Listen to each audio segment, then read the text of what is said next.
పలుకులకేమి గాని పురాణము కానిము తల్లి. రాధా నిల్చుట విందులకు కుర్చీ ఇక్కడ ఉన్నట్లుంది. ఇక్కడ అందిస్తున్నారు.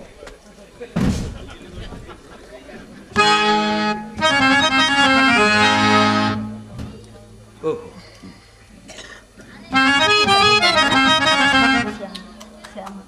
ఓహో మంచి సాహిత్యం.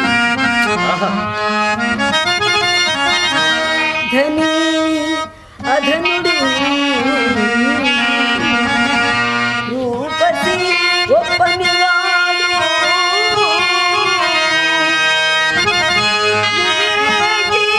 మూఢ భావుడు అనుగతరుడనగా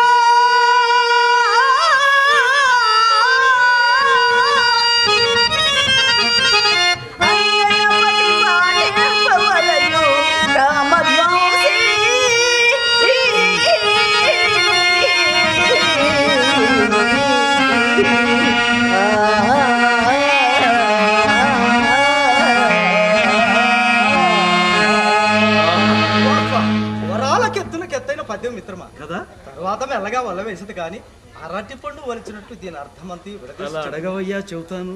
చెప్పు మిత్రమా. కవి మూర్ధన్యులు స్త్రీ జాతికి చక్కటి సందేశాత్మకమైన పద్యం రచించారు. ఏం పద్యం! భర్త ధనవంతుడు కానిమ్ము దరిద్రుడు కానిమ్ము, భర్త ధనవంతుడు కానిమ్ము దరిద్రుడు కానిమ్ము, రూపవంతుడు కానిమ్ము కురూపి కానిమ్ము, ఆరోగ్యవంతుడు కానిమ్ము రోగి కానిమ్ము, వివేక కానిమ్ము అవివేక కానిమ్ము, మూఢభావుడు కానిమ్ము, భార్య ఎల్ల వేళల అతన్ని సేవింపవలనని ఈ పద్యం యొక్క భావం మిత్రం. ఓహో, మహానుభావుడు కవి బ్రహ్మ ఏమి పద్యం చెప్పినాడు. ఇప్పుడు అతడు బ్రతికినచో పడదీసి పట్టాడు పంచదార నోట కూరకు పోదునట్టయ్యా. అవస్థ తమకు లేదు. ఈ పద్యము మా ఇంటి దారికి వినిపించితినా మంచిగా దారి నోరు మరి లేవదు.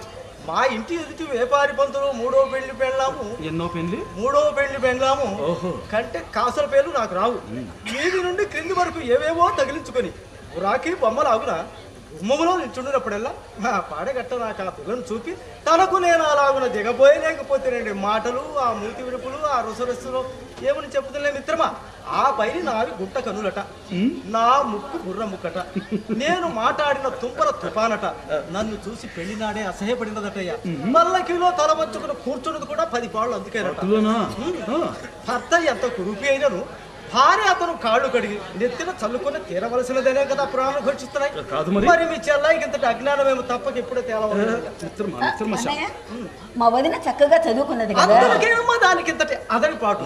అయ్యో రామా, ఆడవాళ్ళు చదువుకుంటే అదిరిపాట మిత్రమా. అదేమిటి మిత్రమా, ఇల్లాలి చదువు ఇంటికి వెలుగొని ప్రభుత్వాలు ఒకరి మీద ఒకరి పడి ఘోషిస్తుంటే తమరు ఇలా మాట్లాడతారే? చదువుకు సంస్కారం సంబంధం లేదు. చదువుకున్నంత మాత్రమున సంస్కారం అబ్బునట్టయ్యా. దీనికి నిదర్శనం మీ చెల్లాయే.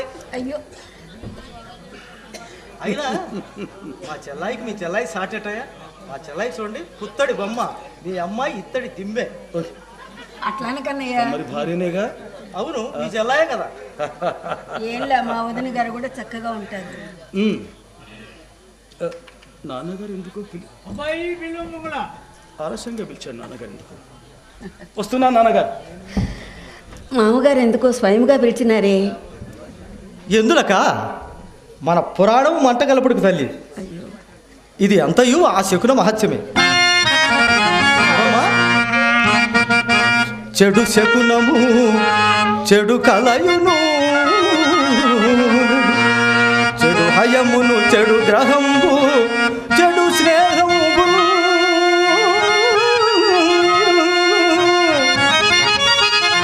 చెడు కొత్తము నిజముగా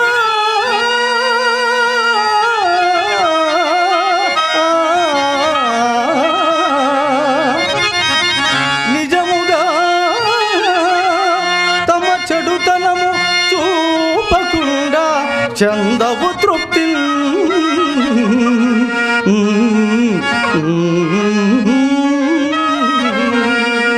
అదిగో వచ్చుచున్నట్లున్నారు. అలాగే నాన్నగారు ఇప్పుడే వస్తున్నా. రాధా, ఈ పూటకు పురాణం నిలిపివేయి. నేను శీఘ్రంగా కార్యస్థానంకి వెళ్ళాలి. మిత్రమా, అప్పుడు ఏమి తొందర పని ఆసనం అన్నదయ్యా. ప్రొద్దు వానను లేదు, భోజనాశం తీరం లేదు కదా. కాస్త నిదానంగా మాట్లాడవయ్యా అంటే విన్నావు. వారి చెవున పడింది, పిలిచాడు, వెళ్ళాను. ఇది నాన్నగారు నేటి నుండి ఈ వ్యాపారం అంతయు నా మీద మోపి తమ విశ్రాంతి గైకొని నిశ్చయించుకున్నారు. ముందు ఏదో వర్జమున్నదట, అందులోకై శీఘ్రముగా రమ్మని ఆజ్ఞాపించారు. అట్లయినా మీకు కార్యభారం అధికమై ఆయాసం కలుగునేమో కదా. నాకున్నదే భయంగా ఉన్నది రాధ. కానీ ఏం చేయను, తండ్రి గారికి విశ్రాంతి కలిగించి నిమిత్తము తల ఒక్క తలుచుకున్నా. ప్రాయము వచ్చినంత గృహ భారము మోపునదాల్చి తండ్రికి హాయిగా కూరుచుంటకు అనువైన విరామమెవండు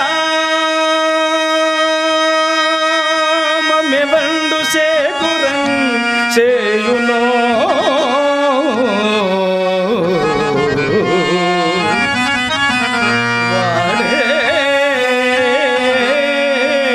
పుత్రుడని చెప్పగ చెల్లును.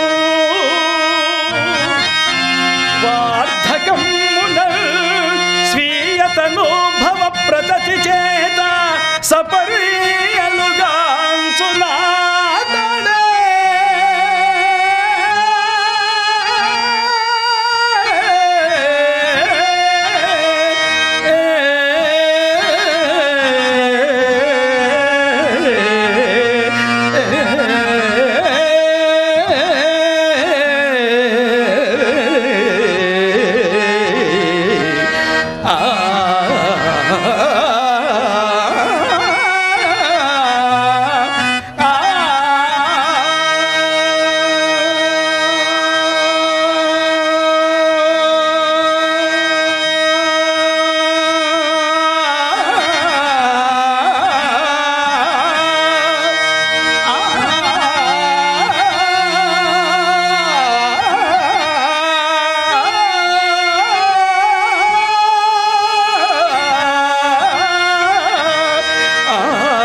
ఈ గోష్ఠి మనం రాత్రులకు మార్చుకుందాం. అలాగండి, త్వరగా దుస్తులు తీసిమ్మా. మీకు సిద్ధం చేస్తాను. నా ప్రయాణానికి కావలసిన సరంజామా ఏర్పాటు చేయి. అలాగండి.